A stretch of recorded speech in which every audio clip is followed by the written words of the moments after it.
Hello and welcome, patrons. Today I have a short and sweet restorative practice for you. You will want to gather whatever yoga props you have around. So if you do have a couple of bolsters and maybe a couple of blankets, blocks, if you do have a couple of chairs, get those. If you only have one backless yoga chair, that should be totally fine as well. Maybe just have a couch nearby or an ottoman or something. And this is meant to help you recharge your energy and restore, especially after perhaps a long day, if you work or are otherwise busy and just need a little reset, recharge, rest, and nourishment and self care at the end of the day. This is for you. So let's go ahead and start with Viparita Karani, inverted leg. So I'm just doing a really simple setup here. I have a bolster, a sticky mat down, and then just one blanket over that bolster. You can either somersault into this pose or sit sideways to come in. You want to get yourself as close as you can up to the wall. So I'm going to actually somersault in. So you do what feels right to you here. One of the advantages of somersaulting in is that I can get really close to the wall this way. So I want to sit. Hello, this is Mouse. This is our Great Dane. So he likes to chill out too. So I want to arrange myself in such a way so that my legs and my buttocks are right up against the wall. My pelvis and also my lower back really are up on that bolster, and then I'm arcing over that bolster. So my abdomen is soft, my throat is soft, breath smooth and soft. This is one of my go-to poses, especially if I'm tired, if I've been teaching a lot. When I come home, this is a really great pose to do. I often even fall asleep here. So you could stay here for 5 minutes, 10 minutes, no problem. So make sure the shoulders are down, that there's a nice arcing shape in the chest, and that the abdomen is soft, smooth, soft breath. Eyes can be softly open or closed. And then the legs are straight, but they're not like really hard straight. So they're just sort of softly straight, bottoms of the feet open, feet relaxed.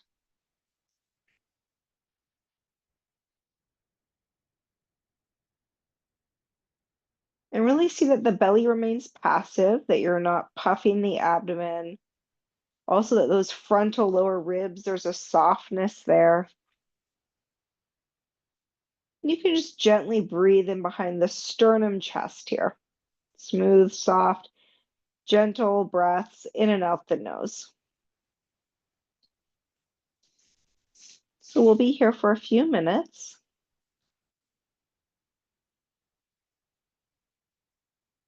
Yeah, the dogs love yoga too, right? Our pets love yoga. They like it when we're on the floor, when we're on their level, when we're relaxing. Also, I do think they pick that up, that nervous system shift.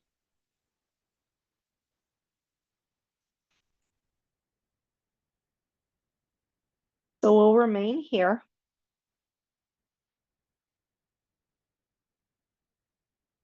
Now you can take some different leg variations in this pose. If you have the space at your wall, you could take the legs wide into like an Upavishta Konasana.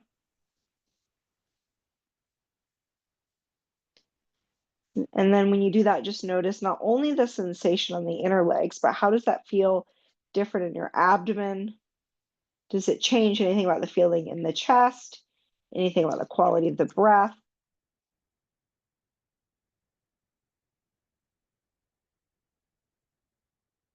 We can also take, but hopefully you can still see my legs. I know Mouse is blocking my upper body, the part of my body that's on the floor, but we can take Baddha Konasana here as well.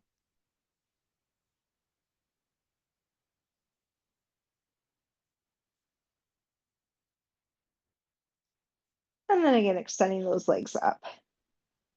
So you can stay here as long as you like. Again, you might even end up taking a little nap here. For the purpose of our recording, I'm just going to stay here a little bit longer and then move on to the next pose. But of course, you can always pause the recording at any time or just, keep working through, keep remaining in the pose. Even if I move along, you can take the time you need in each asana.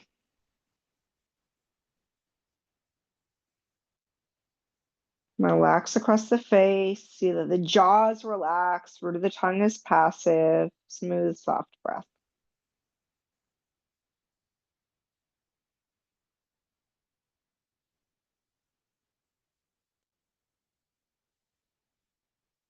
All right. Now, when it's time to come out, you'll move to your head side to come out. And then you'll turn to your side, keeping that softness. You'll come on up and sit on up. All right. I think Mouse here has joined us for restorative yoga today. The doggies like yoga.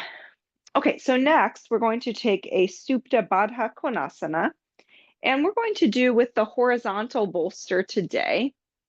So just make sure you have your sticky mat opened. I'm going to put an extra one down here since he's co-opted part of my sticky mat. So we'll just put the sticky mat down. And then there are many ways to do this Supta Baddha Konasana. Today I'm going to do with the bolster horizontal ways for a little bit more of a back bending effect. You can also belt the legs just to, in this case, it's mostly just to keep those feet from sliding out. And then we can have just a little bit of head support as well. So I'm going to take one blanket and fold it up and put it on the head side. You can take as much head support as you need. You can even take 2 horizontal bolsters. I'm just going to do that one blanket there. And then I'm going to sit up on my bolster with my feet together, my knees apart. And we don't want to wrench the legs in here, but we just want to have the feet together, the knees apart. You're going to take that bolster and loop it over the feet. And then you're going to maybe just gently tighten up on that belt and then slide the feet out. Let that buttocks come down to the floor. So you're sitting on the floor. If you have the space to gently tighten that belt, you can do that here.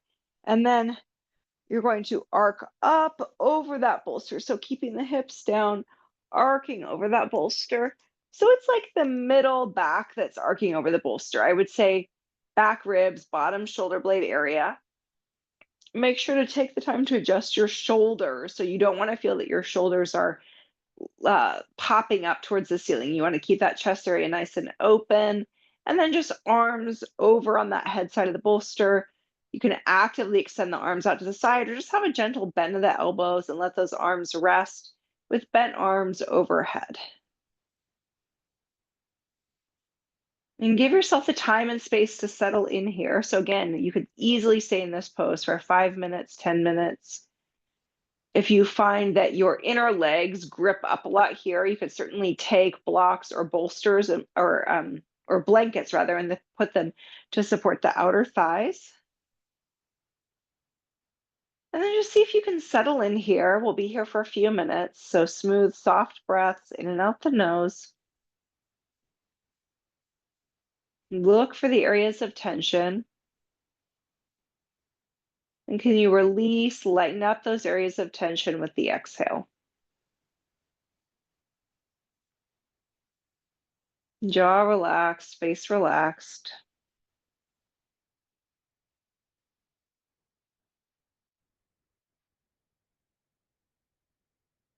As you exhale, let the exhale travel from the chest, down the right arm, down the left arm. So can you tune into a sense of horizontal expansion in this pose? This is a very Supta Baddha Konasana and Upavishta Konasana are very horizontal poses. They're very horizontally expansive poses. And this is good if we're stressed, that can tend to sort of pull us into a contraction, a kind of narrowness. So we do want to make sure we're taking the time, particularly if we are stressed or fatigued or overwhelmed, to tune into the sense of horizontal expansion and do poses that create space and width and expansion. Eyes can be closed or softly open here. Now, if you're making adjustments, you want to make those adjustments with the eyes open. But then once you've settled in, you can remain here with the eyes closed. And just let that inhale happen. Feel that soft touch of the inhale.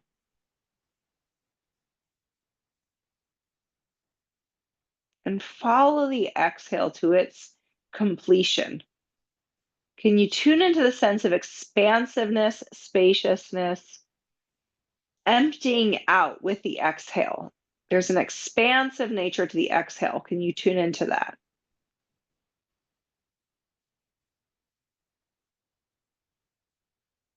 Be with that exhale.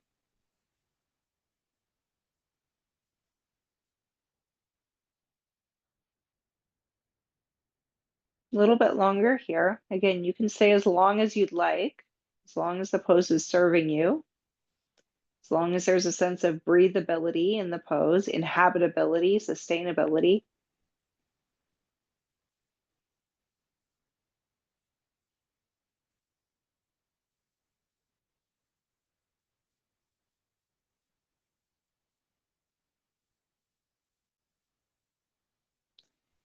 Then when you're ready to come out, gently open the eyes with your inhale.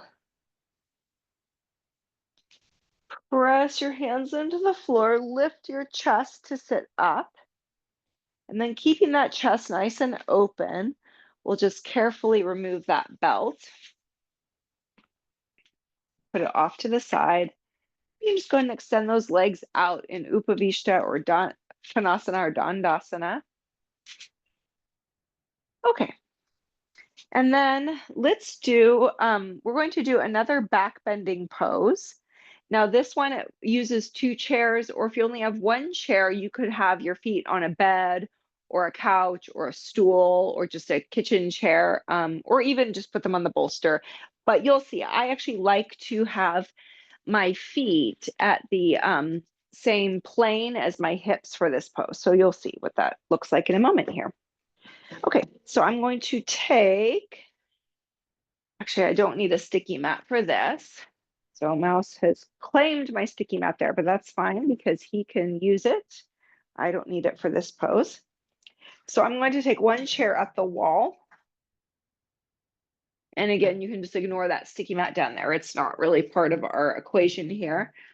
And then you'll take the other chair and have it facing the same way with the seat into the middle of the room, little gap in between the 2 chairs because you're actually going to sit on this chair and the legs will be down in between the 2 chairs.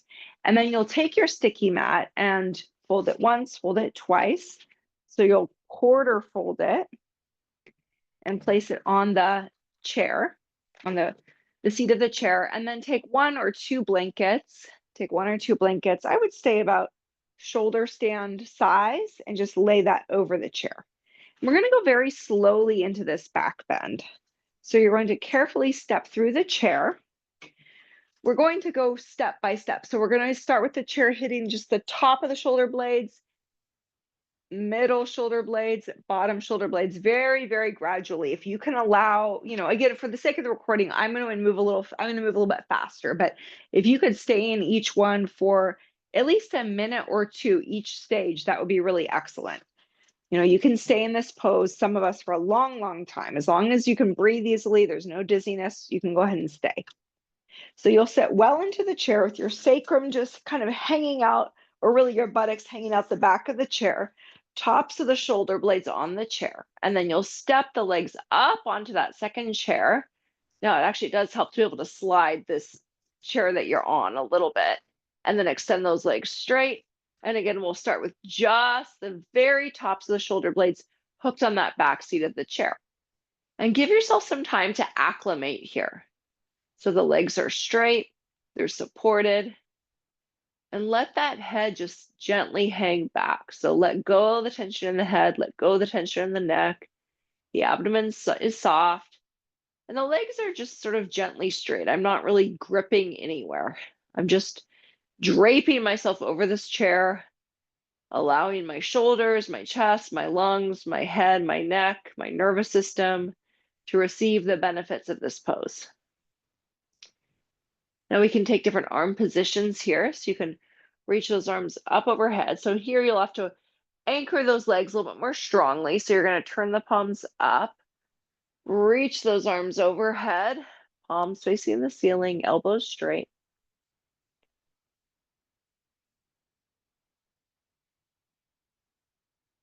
And then bring those hands up and then have the palms facing each other.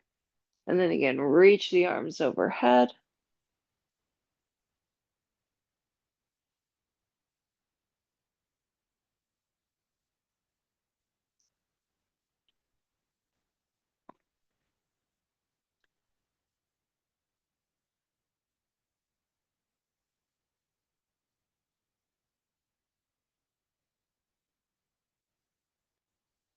We can also intertwine the arms, hooking the hands on the elbows, in the crooks of the elbows.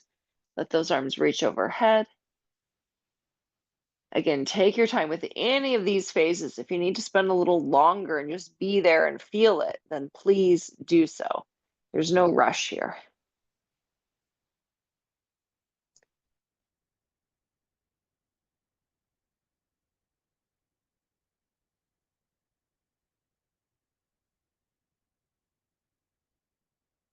And bring the arms up and then change the interlace. Again, reach the arms overhead. As you reach the arms overhead, careful that you're not overly flaring the bottom ribs. So gently resist those bottom ribs down. It's not that you're gripping the abdomen hard, but just gently resist those bottom ribs down as you reach the arms overhead so that you get a little bit more of a true opening in the shoulders.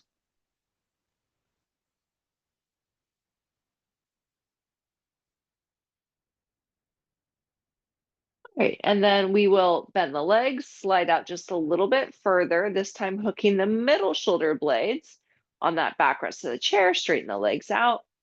And then again, as you reach and extend through the legs, take the top thighs down. So you're anchoring your legs because you'll start to see as you reach those arms overhead, the upper body is going to start to want to pull you to the floor, which is okay, but we do need to counterbalance by keeping those legs weighted down.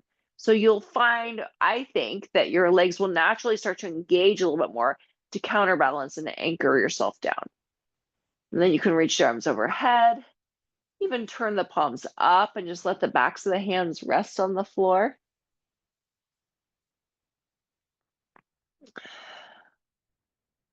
We can also take the arms out like a little bit of a V shape and let the hands rest.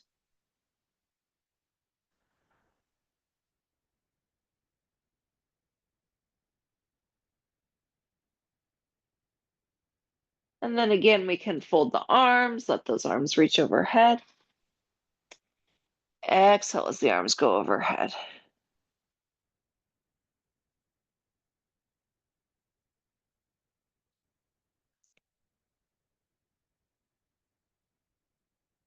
And bring them back. And again, change the fold, reach the arms overhead.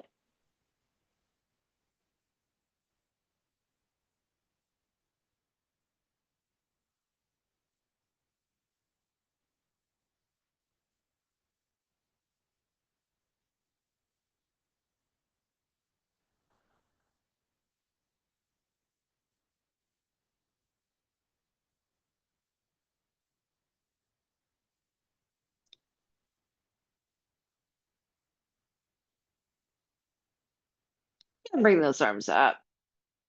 Now, if you find that you're getting a little bit, let's say, short of breath or dizzy at this point, you may want to sit up for a moment and just sit up. Don't twist or turn, simply sit straight and tall. Let your blood pressure, your respiration normalize. You may find that you need to scoot that chair a little bit further out. I'm finding that I need to. And then now we're going to go ahead and come down and have those bottom shoulder blades hooked on the seat of the chair. So again, you'll sit well into that chair. And then you'll carefully slide out. You may need to pick your butt up a little bit, slide out, and then just the bottom tips of the shoulder blades hooked on the chair. Straighten the legs out one at a time. And then again, we can work with our various arm variations. And you may find that there's one particular spot in terms of where your shoulder blades hit the chair, that where you really just get a nice, achy, juicy release in that back. So, if you do find that and you can stay with it and just breathe into it for a while, that's great. I find for myself, sometimes there's a spot that just feels really kind of achy good. So, when you encounter that, see if you can stay with it.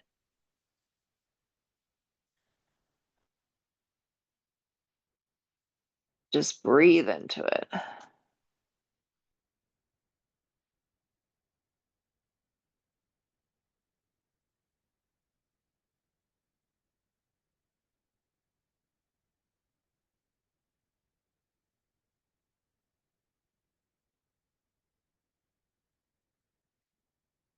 little bit longer here.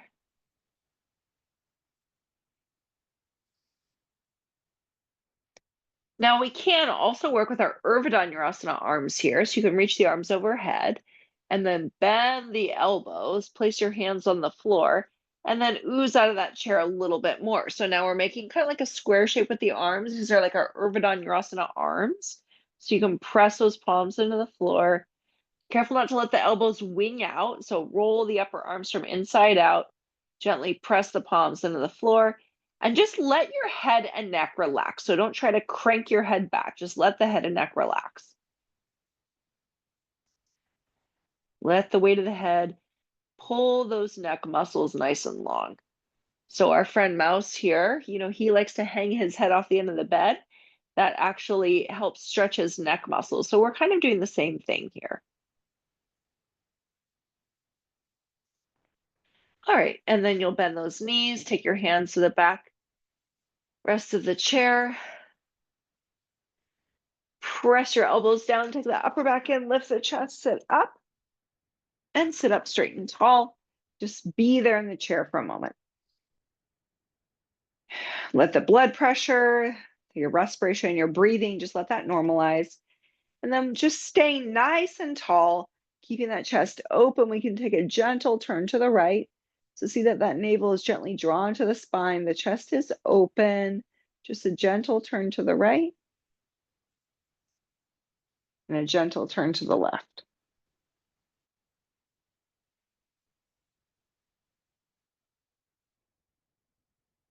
Right. And then we'll carefully step out of the chair. All right, moving right along. So I said I would keep this practice short and sweet. I'm going to stick to that. Sometimes it is a wonderful thing if you can have a very long, luxurious practice, but we don't always have the time and space for that every day. So I do want to provide you options if you, do need to keep your practice a little bit shorter. Sometimes we don't have hours in the day for a long, luxurious yoga practice, but that doesn't mean that we can't get a lot of meaning and benefit from a practice that's 20 minutes long or half an hour long. So now we are going to take two bolsters. We're going to line them up lengthwise. We're going to take sort of a Supta Swastikasana. So I'm lining these bolsters up so they're short end to short end. And then just because one of my bolsters is a little bit smaller than the other, I'm just going to put a blanket over that shorter bolster. Okay, and then I'm going to sit on the first bolster. Make sure you're not sitting in the crack, but you're actually sitting on that first bolster.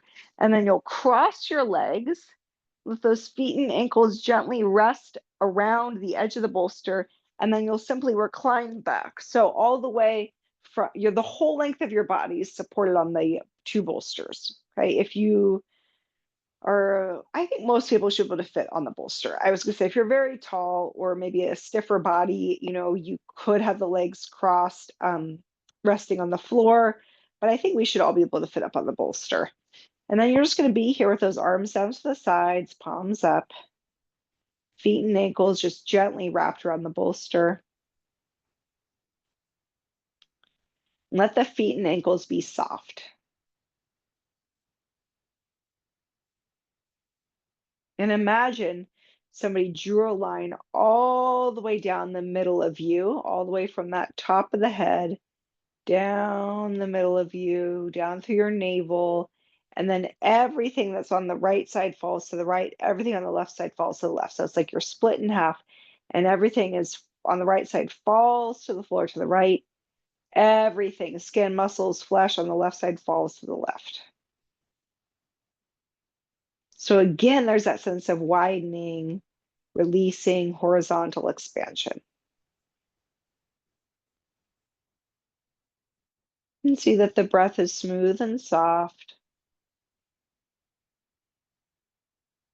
Jaw and face relaxed.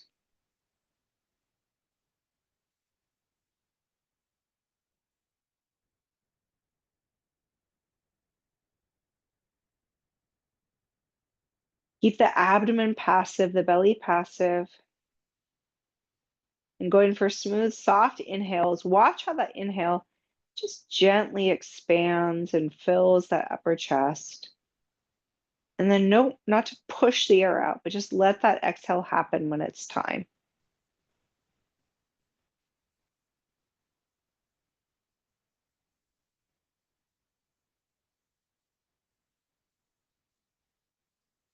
And then with minimal disturbance, we'll change the cross of the legs.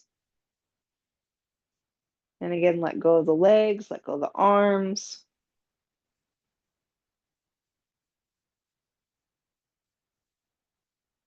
Smooth, soft breath.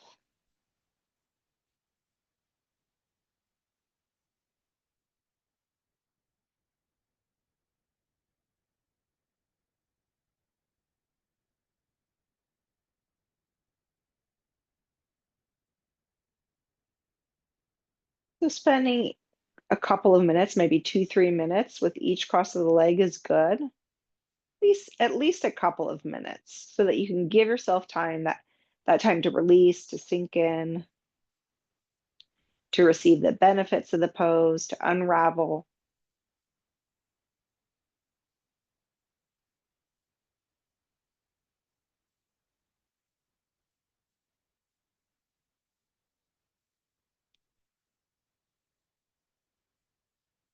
And be with that out breath a little more than the in breath. So let that in breath happen. Smooth, soft into the nose.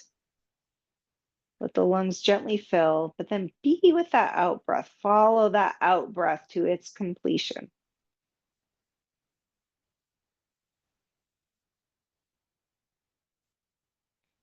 Right, and then we'll gently open the eyes. Press with our hands to sit up, just kind of roll to the side to sit up. And then we'll close with a Shavasana. For our Shavasana, we're going to have our legs up on a bolster on a chair. So we're going to have one bolster for our legs, horizontal ways. And then we're going to take this other bolster and we're going to lie down on this other bolster. So I have one bolster for my torso and head. Make sure your head's not dangling off. And then another bolster for the legs. So you're just going to sit on this bolster, take those legs up. Again, if you don't have two bolsters, you can just fold a couple blankets or just put your legs on the straight on the chair. That's fine. And then we're going to have our butt is kind of just hanging off. Your butt's going to be just hanging off the end of the bolster. And then arms down, legs supported. Arms down to your side, palms up. Let the belly be soft. Let the eyes close completely. Upper eyelids rest on the lower eyelids. If there are any areas of residual tension, soften and release with the exhale. And then even let your breath rest. And this will be our Shavasana. And we'll end our short and sweet and nourishing restorative practice here with this pose today. Namaste.